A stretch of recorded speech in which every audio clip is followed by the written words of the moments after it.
¿Cree usted que esto puede tener un impacto en el mercado laboral, esta subida salarial?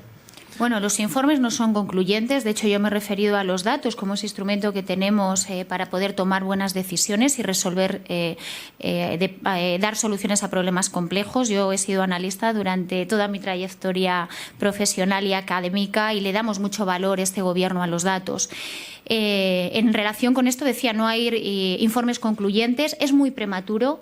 Daros cuenta que el salario mínimo se estableció a partir del 1 de enero del 2019 y, por lo tanto, es muy prematuro y, desde luego, en los 3 primeros meses del año, y con los datos que tenemos en relación con la afiliación, por ejemplo, a la Seguridad Social, como indicaba, el mes de marzo acabó con una subida del entorno al 3% y, por lo tanto, nosotros vamos a guiarnos de los datos y veremos efectivamente cuando pase el tiempo, porque es muy difícil ahora hacer previsiones sobre el impacto. Lo que sí que creemos es que era una medida necesaria, porque se estaba abriendo una brecha entre las rentas del trabajo y las rentas del capital. Hemos crecido en estos 5 años y ese crecimiento se ha redistribuido de forma muy desigual. Por lo tanto, era el momento de recuperar también ese peso que las rentas del trabajo deben tener en el porcentaje del PIB, y ahí sí tengo que decirles que los datos lo que nos dicen es que se está empezando ya a cerrar esa brecha. Y decía, insisto, no se puede crecer sin abordar el problema de desigualdad que tiene este país, y uno de esos problemas se manifiesta en el mercado laboral. Y decía, en relación con las mujeres, que la subida del salario mínimo tiene también ese guiño a las mujeres, porque el 60% de las perceptoras de salario mínimo son mujeres y jóvenes. Por lo tanto, también para dignificar el empleo de los jóvenes y de muchas mujeres que, como consecuencia de su trayectoria profesional, bueno, pues o han tenido que reducir su jornada laboral con un tiempo parcial involuntario, creo que la obligación también es contar con las mujeres y dignificar el empleo, repito, de las mujeres y de muchos jóvenes que al final se evocan a contratos precarios y, por lo tanto, no tienen una vida digna. Hoy, de hecho, se ponía de manifiesto un estudio donde efectivamente hablaba de esa escasa clase media en España, muy por debajo de otros países de la Unión Europea, y eso en parte tiene que ver también, bueno, pues porque se ha producido una precarización laboral, y yo creo que tenemos que estar a la altura con esas luces largas, que además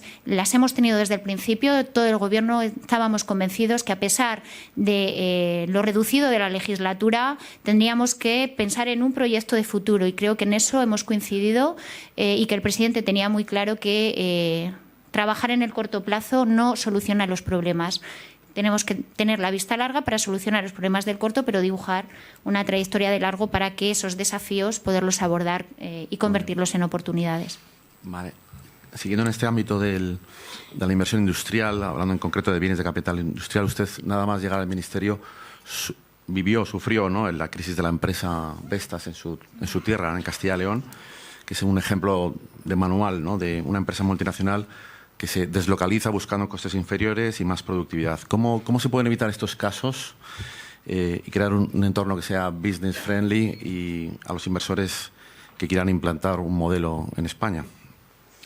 Bueno, la crisis de Vestas, como el resto de crisis que estamos gestionando, forman parte del día a día de cualquier economía. Una economía global tiene esas fortalezas de ser un país receptor de inversión extranjera. De hecho, yo destacaba que el año pasado fuimos el 6º país receptor del mundo, un dato que no siempre se dice, porque se habla mucho de las crisis, pero no se habla de que también hemos sido receptores de importantes inversiones. Yo hace poco estuve en Fuenlabrada inaugurando una planta de papel donde efectivamente se ponía de manifiesto esa apuesta que la empresa multinacional está haciendo por España.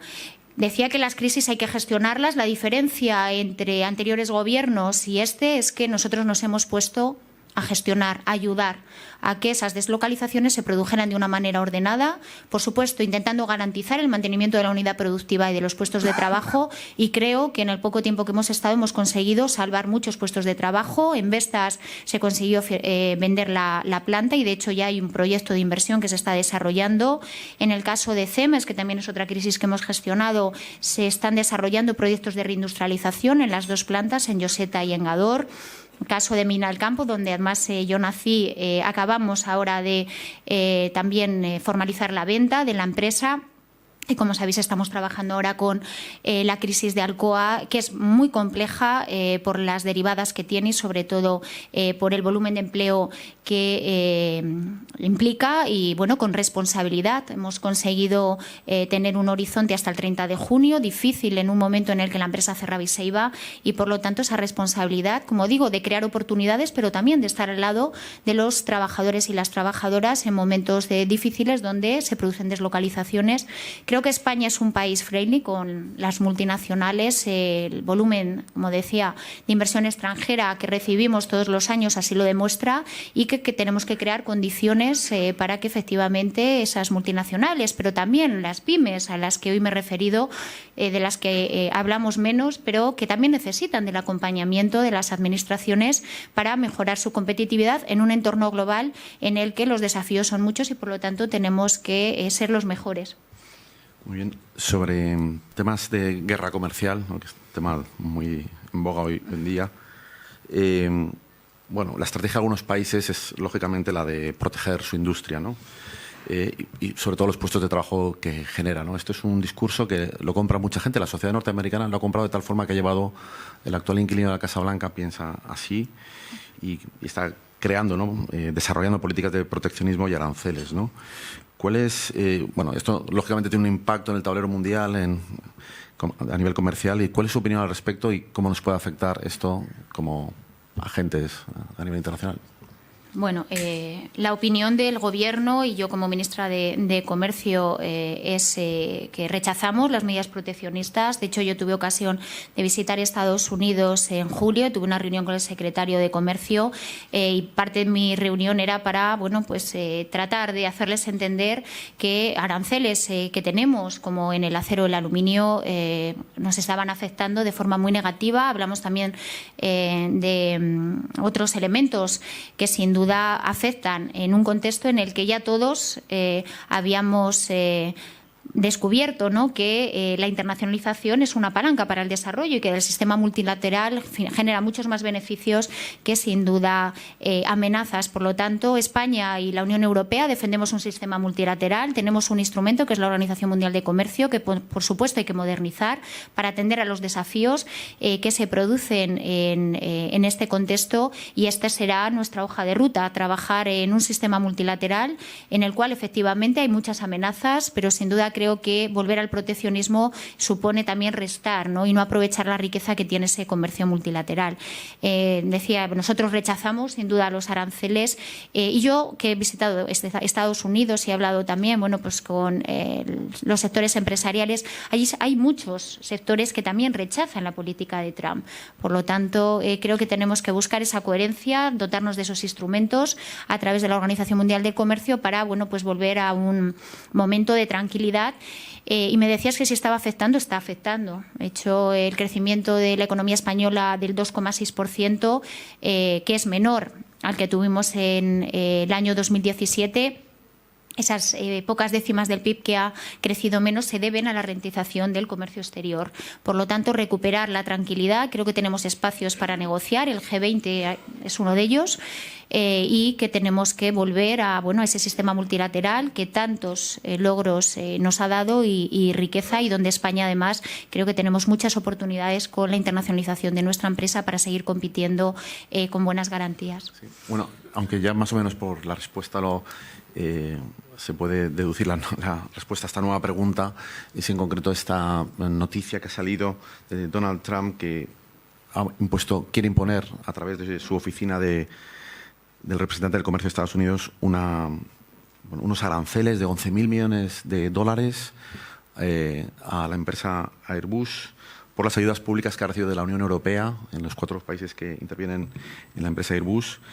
Y se dice que es como respuesta a la multa que puso la Unión Europea a Google por de 4.000 millones de euros por haber impuesto restricciones a fabricantes de móviles. Entonces, al final parece que es como un toma y daca de, bueno, tú me pones una multa a una empresa norteamericana, pues yo te la devuelvo porque, bueno, pues has estado dando ayudas a una empresa, con lo cual te impongo aranceles. Y esto parece que va a ser una escalada, ¿no? ¿Cuál es su opinión en concreto de este caso y de este tipo de actuaciones? Sí, como decías, Trump anunció ayer que Estados Unidos iba a imponer a la Unión Europea como consecuencia del fallo de la OMT unas sanciones a estas ayudas otorgadas de la Unión Europea por Airbus. Nosotros, analizando ayer esta información, lo que vimos es que la lista todavía no ha sido confirmada por el panel de la Organización Mundial del Comercio, que es quien tiene que fijar el importe definitivo de esta retirada de preferencias. Pero además, insistir, lo has dicho, que existe otro panel ofensivo que la Unión Europea puso también en la OMT contra Boeing por un valor superior de 15.000 millones de euros, que se tiene que fallar además en unos meses, y por lo tanto aquí lo que se espera es que la Unión Europea y Estados Unidos lleguen a un acuerdo en este ámbito. Muy bien. Cambiando un poquito de tema, con respecto a, bueno, en esta campaña electoral se está hablando mucho de la presión fiscal.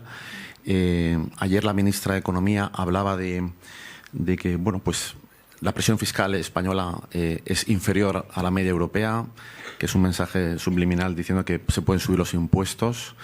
Esta subida de impuestos, lógicamente, puede afectar pues, al deseo, ¿no?, de inversores de venir a España. Y, por otro lado, los partidos de derecha, en esta campaña electoral, que vamos a tener convocatoria dentro de 17 días, si no me equivoco, pues dicen todo lo contrario. Vamos a reducir impuestos, prácticamente todos, el IRPF, sociedades, sucesiones, etcétera, ¿no?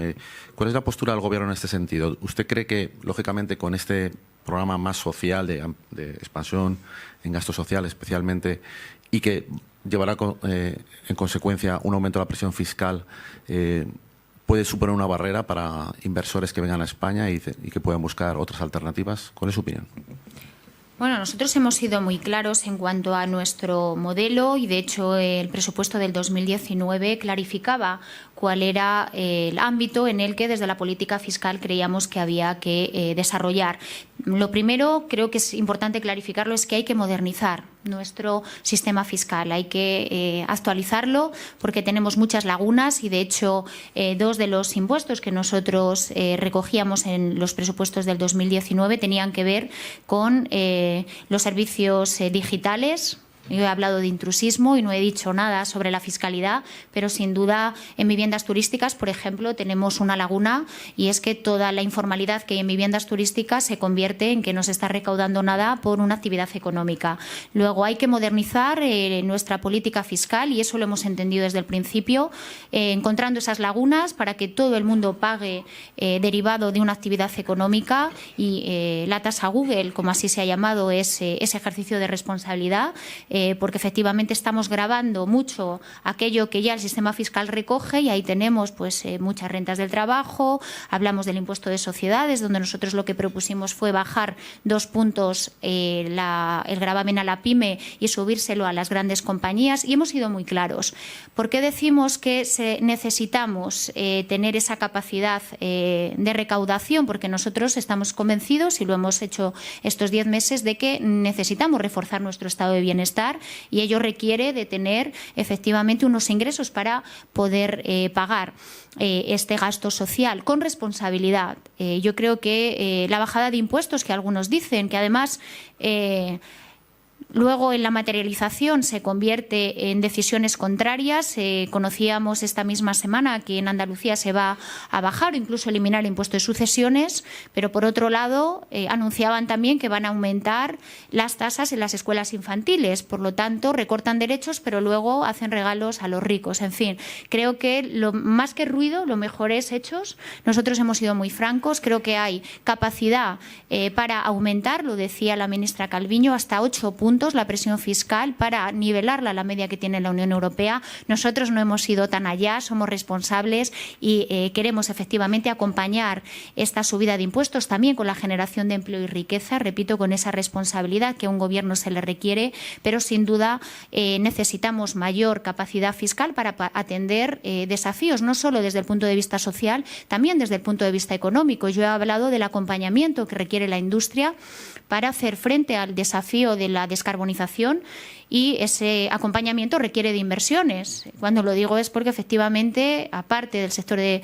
automoción, de ya hay un compromiso de 2.600 millones, estamos también tratando de reforzar el presupuesto que tiene el Ministerio de Industria, Comercio y Turismo para hacer un acompañamiento necesario y responsable para que efectivamente esos desafíos de los que he hablado, la digitalización, la internacionalización o la sostenibilidad, se conviertan en palancas de crecimiento y no mermen el desarrollo. Por lo tanto, aquí hemos sido muy francos. Además, no por estar en campaña vamos a decir lo que otros quieren que digamos. Nosotros tenemos una hoja de ruta muy clara, hemos sido muy francos en cuanto a que es necesario modernizar el sistema fiscal, las lagunas, por supuesto, y algunos desequilibrios que el sistema fiscal tiene para adaptarlo a una sociedad en constante cambio, y ello nos va a permitir también, con un ejercicio muy responsable de ejecución presupuestaria, lo he dicho, la disciplina fiscal es muy importante, se nos acusa de despilfarro y yo quiero decir que a los datos me remito. Hemos hecho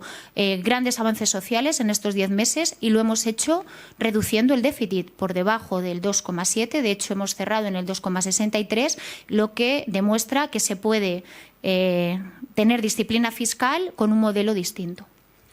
Muy bien.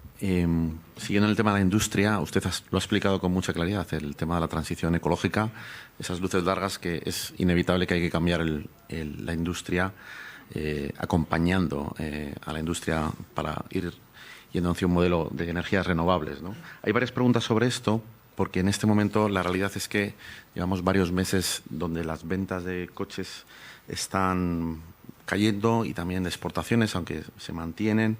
Y, bueno, siendo uno de los principales pilares del sector industrial, el subsector del automóvil, ¿usted cree que debemos preocuparnos por tal y como van las cifras en este momento de ventas y exportación? Sí, bueno, dabas unos datos que efectivamente nosotros estamos analizando con preocupación. Tengo que decir que en el caso de las ventas de los coches, y lo he dicho en mi intervención, el 84% de los coches que se producen en España se exportan. Luego, lo que haga el Gobierno, de forma acertada o equivocada, poco influye en la fabricación de nuestras plantas. Influye mucho más lo que pase fuera.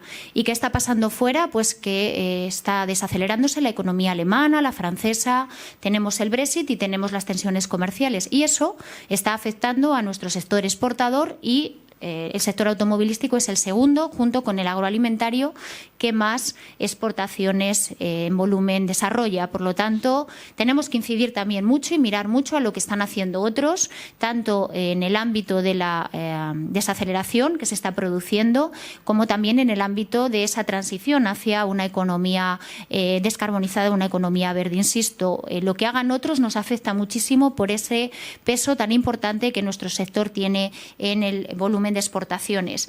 Nosotros hemos tratado de trabajar con lealtad con el sector del automóvil desde que llegamos. De hecho, ha sido uno de los sectores con el que más reuniones de trabajo hemos tenido y además muy constructivas, entendiendo que había un desafío, comprometiéndonos a aportar soluciones a este desafío, que pasa, como digo, no solo por la descarbonización, que es el más importante, también por la digitalización de nuestras plantas, la adaptación del trabajo de los trabajadores en un entorno ya cada vez más digital, y ahí aprobamos, de hecho, a finales de diciembre, una mejora importante del contrato de relevo para la industria manufacturera con valor de 420 millones de euros.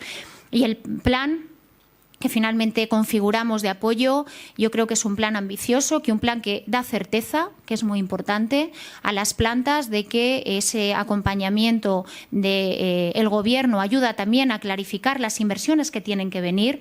Cuando yo decía en mi intervención que tanto SEAT ayer como PSA apenas hace 2 meses anunciaba que se iban a empezar a producir vehículos eléctricos en España, esto también es fruto del trabajo que desde el Gobierno, por supuesto, con el sector estamos haciendo para dar certeza y que esas inversiones se consoliden, porque el problema que teníamos o el riesgo que teníamos es que estos coches se hagan pero no se hagan en España, y por lo tanto el peso que tiene el sector de automoción en España requiere de responsabilidad, y es en lo que hemos estado trabajando, como digo, con un paquete muy importante en el que, además de inversiones, está todo el paquete de renovación del parque, que en este momento clave, puesto que un vehículo de media tiene 12 años y está contaminando mucho más que cualquier vehículo nuevo. Por lo tanto, hay que estimular la demanda. Nosotros aprobamos esos 60 millones del plan MOVES que se están ahora convocando desde las comunidades autónomas, porque se ha definido el programa territorializado, y esperemos que con nuevos paquetes de estímulo, bueno, pues podamos dar certeza a las plantas para que sigan confiando en España y que España siga siendo competitivo desde el punto de vista de nuestro sector automovilístico, que, como decía, ha atravesado otras revoluciones muy importantes, y esta la vamos a superar con éxito, estoy convencida. Y yo creo que ya te he contestado. Sí. Vale, sobre el Brexit hay varias cuestiones. La primera es muy directa, usted también lo ha comentado, el día 31 de octubre va a ser la nueva fecha para ver si se sale o no. Eso quita tensión a la decisión, que había muchos nervios, ¿no? El segundo es el tema de las nuevas oportunidades que pueden surgir, lógicamente, pues el caso que, no sé si usted lo ha comentado, de que Honda cierra su planta europea y Nissan suspende la asignación de un modelo que puede venir a España. Y luego el tema del turismo, ¿no? Usted también lo ha comentado, ¿no? Es tanto por expatriados británicos que viven en España, con sus correspondientes inversiones muy importantes, y luego el número de turistas, que también es el top 1 o 2, no recuerdo ahora, el 1, y que lógicamente también puede afectar, ¿no? Entonces, hay sobre todo con los expatriados, que se crea una especie de limbo legal, que están viviendo, pero no tienen la nacionalidad española, o la pueden adquirir. Bueno, ¿cómo se puede resolver?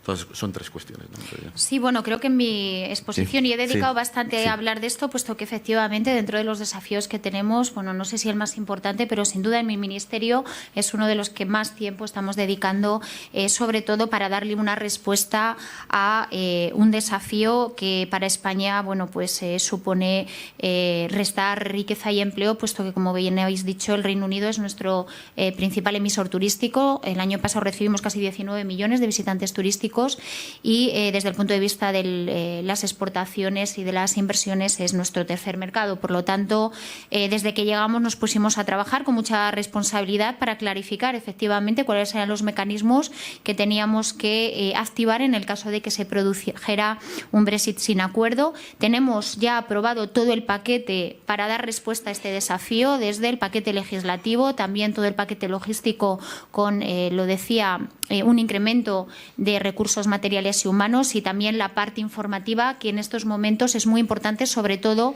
en el ámbito turístico. En tema de empresa y planes de contingencia llevamos desde principios de octubre, trabajando con las asociaciones y las empresas para ayudarles a hacerles los planes de contingencia, con esos dos programas de ayudas que además aprobamos en febrero. Y en el ámbito turístico tenemos todos los instrumentos para garantizar la movilidad del visitante a España, como ha venido hasta ahora, y por lo tanto creo que lo que hay que hacer ahora es certeza. Lo decía, campañas informativas. Yo he estado reunida tanto la semana pasada en Sevilla, en la cumbre mundial que hubo de viajes y turismo, en Berlín, por supuesto en Fitur y también en Londres, y de forma muy periódica tenemos reuniones de trabajo para clarificar a los turoperadores y a las agencias de viajes que España está preparada, pero también a los turistas, que son los que tienen ahora que decidir en este marco si efectivamente compran su paquete vacacional o esperan a que pase algo. Yo creo que la prórroga al 31 de octubre, bueno, al menos nos da esa tranquilidad tanto para Semana Santa como para verano. No es una solución definitiva, estamos hablando de una prórroga, y que por lo tanto, bueno, pues seguiremos trabajando estos meses,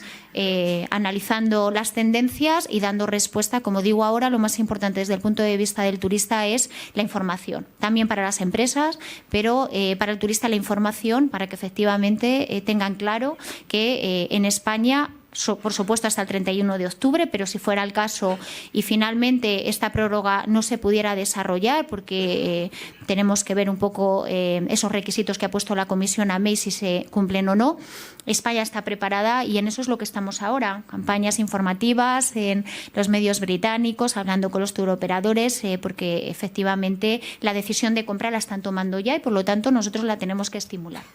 Muy bien, ya la última pregunta sobre turismo. ¿Vale? Usted tiene tantas competencias, turismo estaba. Sí. La última pregunta, pero no la menos importante. Entonces, hay una persona de la patronal de las agencias de viajes que, bueno, dice que todavía no están publicados los pliegos de viajes subvencionados por Inserso, que el sector está intranquilo. Y luego una periodista le pregunta sobre la Semana Santa, ¿qué previsiones tiene para el sector? Sí, en relación con el Inserso estamos trabajando los plazos de las administraciones. No siempre son los plazos que deseáis el mundo empresarial, ¿no? Por la lentitud en todos los pliegos informativos que tenemos que pasar, pero bueno, me consta que la ministra de Sanidad está en ello. Yo ya le he manifestado también la preocupación que me han transmitido las agencias de viajes y espero que en muy pocos días podamos tener ya el pliego para efectivamente dar certidumbre a un paquete muy importante para esa desestacionalización del turismo. Hablamos de más de 600.000 plazas hoteleras, un mantenimiento del empleo importante y, por lo tanto, esa responsabilidad también la he asumido yo como ministra de Turismo, aunque, como saben, no gestiono el programa, pero yo creo que en pocos días se va a clarificar. No sé todavía, ya me gustaría deciros que mañana, no sé todavía, pero vamos, sin duda sí puedo decir que antes de las elecciones tenemos todavía 3 consejos de ministros, me parece, y esperamos tener listo el pliego para dar esa certidumbre que sin duda el sector tiene, y yo me he comprometido además a que el siguiente se empiece a trabajar en septiembre para tener un año y poder tomar las decisiones y mejorar el programa. Yo creo que la eficiencia, lo he dicho, en mi ministerio se están revisando todos los programas de ayudas porque algunos estaban obsoletos, otros no se ejecutaban y por lo tanto es una responsabilidad también de las administraciones el desarrollar instrumentos que sean útiles, y en este caso el Inserso es un programa clave también por la parte social que tiene, pero sobre todo por el mantenimiento del empleo en esas épocas más valle para el sector turístico, y yo también me he comprometido, como digo, a mejorar los tiempos y los pliegos para que efectivamente pues cumpla esa función social y económica que tiene. Desde el punto de vista de la Semana Santa, las expectativas son buenas.